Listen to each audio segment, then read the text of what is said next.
مومن مردوں سے کہہ دو کہ اپنی نظریں نیچی رکھا کریں اور اپنی شرمگاہوں کی حفاظت کیا کریں، یہ ان کے لیے بڑی پاکیزگی کی بات ہے، اور جو کام یہ کرتے ہیں اللہ ان سے خبردار ہے۔ اور مومن عورتوں سے کہہ دو کہ وہ بھی اپنی نگاہیں نیچی رکھا کریں اور اپنی شرمگاہوں کی حفاظت کیا کریں،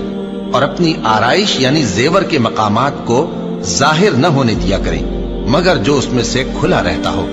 اور اپنے سینوں پر اوڑھنیاں اوڑھے رہا کریں، اور اپنے خاوند اور باپ اور خسر اور بیٹوں اور خاوند کے بیٹوں اور بھائیوں اور بھتیجوں اور بھانجوں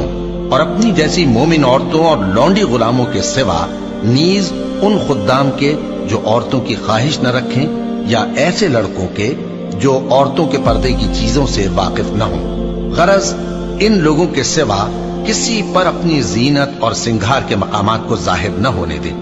اور اپنے پاؤں ایسے طور سے زمین پر نہ مارے کہ جھنکار کانوں میں پہنچے اور ان کا پوشیدہ زیور معلوم ہو جائے۔ اور مومنوں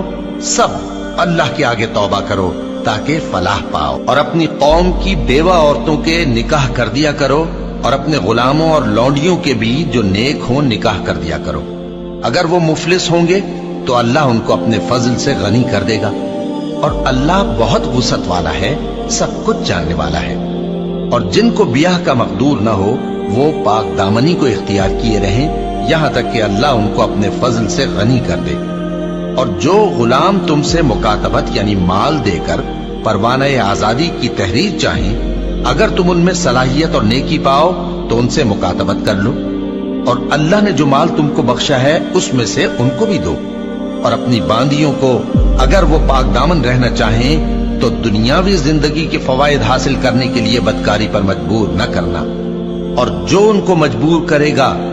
تو ان بیچاریوں کے مجبور کیے جانے کے بعد اللہ بخشنے والا ہے، مہربان ہے۔ اور ہم نے تمہاری طرف روشن آیتیں نازل کی ہیں، اور جو لوگ تم سے پہلے گزر چکے ہیں ان کی خبریں اور پرہیز